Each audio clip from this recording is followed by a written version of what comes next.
they can afford a retirement that is dignified. Where the answer is yes, we intend to move forward. Where the answer is no, programs will end. And those of us who manage the public's dollars will be held to account to spend wisely, reform bad habits, and do our business. Spend wisely, $170 million for the parties they had. Not to mention the security separate from that. Oh, spend wisely. Oh, yes, that's exactly what's happening with your entire cabinet full of people that did the actual robbing. I mean, it's just... Do our business in the light of day, because only then can we restore the vital trust between a people and the... We're going to do this during the light of day. He's going to make a few comments about the police state, but accelerate it. Oh, we're going to do this in the light of the day. Government's going to be transparent. People and their government. Nor is the question before us whether the market is a force for good or ill. Its power to generate wealth and expand freedom is unmatched. But this hasn't been a free market. It's private central banks that issue and control all the currency and credit, massing all the wealth under themselves, running stock markets like cash machines to cheat the public, and now they're just stealing all your pension funds. So they go, oh, is the free market at fault for all this? This isn't a free market. Unmatched. But this crisis has reminded us that without a watchful eye, the market can spin out. Without a watchful eye, that means more regulations on you, but the very regulators that are revolving door with the big banks and brokerage houses running things and expanding the theft. And then the bankers just stole $8.5 trillion with him heading it up and setting it up at the Bilderberg Group meetings. And then he's talking about transparency and how we're going to watch the government. We're going to do all this. And today he's announcing more power to the banks secretly. It's just all lies. The market can spin out of control. The nation cannot prosper long when it favors only the prosperous. The success of our economy has always depended not just on... This guy is claiming he's going to fight Wall Street when he is the greatest Wall Street candidate ever.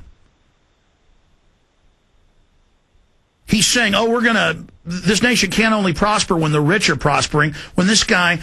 They set up government taxes to take your money and give it to the ultra elite, but he knows this crowd thinks somebody in a $100,000 house is rich. Depended not just on the size of our gross domestic product, but on the reach of our prosperity, on the ability to extend opportunity to every willing heart, not out of charity. Oh, the government's going to extend help, just like he just passed a big eugenics package for forced abortion in China and abortions in Africa. That's a helping hand. Well, he's really going to help you. But because it is the surest route to our common good. Our common good. Everything's common. As for our common defense, we reject as false the choice between our safety and our ideals. Our founding fathers, faced with perils that we can scarcely imagine, drafted a charter to assure the rule of law and the rights of man, a charter expanded by the blood of generations. And then the camera cuts to Bush like, ooh, he took your Bill of Rights, he took your Constitution. Meanwhile, they're bringing in General Jim Jones. They're keeping Gates. They're expanding Northcom. Obama's announcing more troops on the streets of America. He had 47,000 of them, including regular Army there. It's just all bait and switch. Because it's unpopular, the police state. It's unpopular, Northcom. The people know about it now. He's saying, our founding fathers, our Bill of Rights. He didn't want to mention it by name. He said, a charter. And you watch what he does. You watch what he does. Oh, we're shutting down Guantanamo. Read the fine print. Secret camps in the U.S. ABC News. These people are incredible. Those ideals still light the world, and we will not give them up for expedience sake. Oh, the light of the world. Yeah. And so, to all the other peoples and governments who are watching today, from the grandest capitals to the small village where my father was born, know that America is a friend of each nation and every man, woman, and child who seeks a future of peace and dignity, and we are ready to lead once more.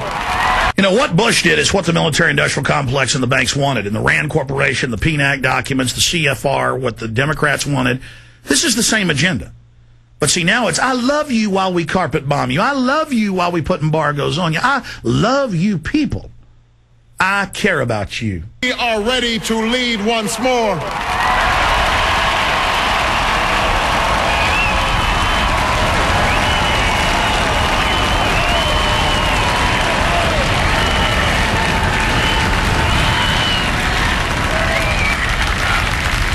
Recall that earlier generations faced down fascism and communism, not just with missiles and tanks, but with the sturdy alliances and enduring convictions.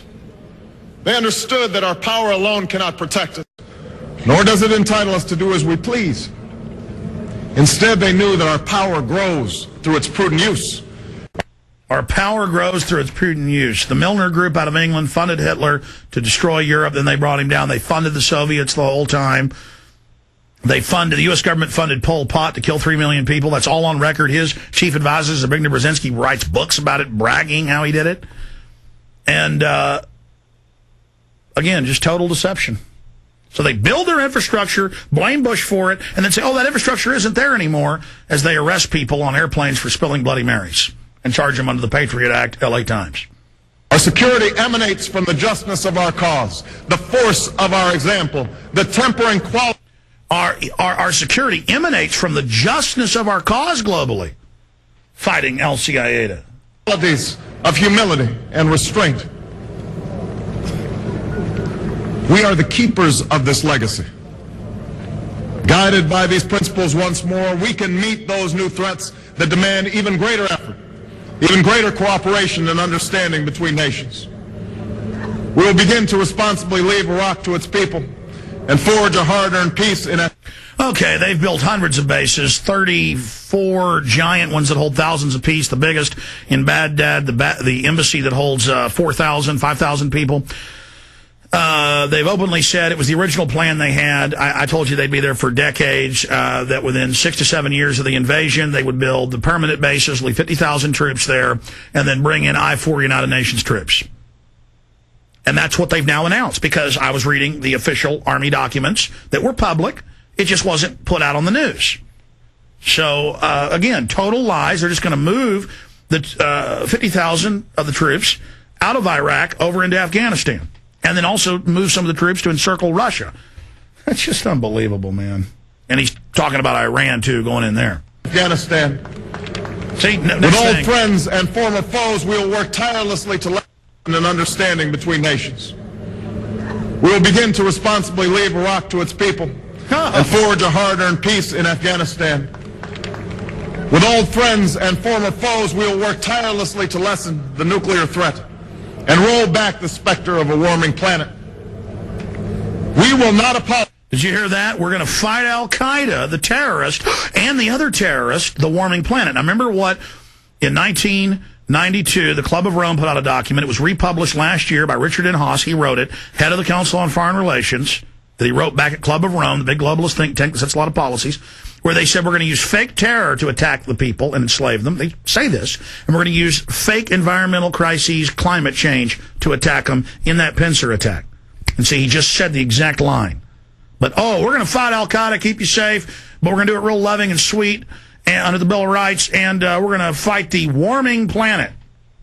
As if the planet doesn't warm and cool down. I mean, it's just, and we're going to tax the carbon cycle. Apologize for our way of life, nor will we waver in its defense. And for those who seek to advance their aims by inducing terror and slaughtering innocents, we say to you now that... So you just said, we'll defend the earth. We're going to fight the earth and save it by taxing you to the central banks, giving all your money to foreign banks that have bankrupted everything. Has nothing to do with the environment, but we'll do it. And then we're also those that are slaughtering innocents. He goes from global warming, saving the earth, to, and those that are killing children. See, just same line. Saving the earth is stopping terrorists killing children. Global taxes, environmental taxes, terrorism. He just keeps mixing them together. Our spirit is stronger and cannot be broken. You cannot outlast us, and we will defeat you. Did you hear that? Our spirit is stronger, like the people are with him. Our spirit is stronger. We will outlast you. We will get our global warming taxes. We will go out and slaughter third world nations in the name of stopping terrorists that are hurting children. You will not stop us. We will absorb you. We are coming. I am Baracus of the Borg. Stay with us.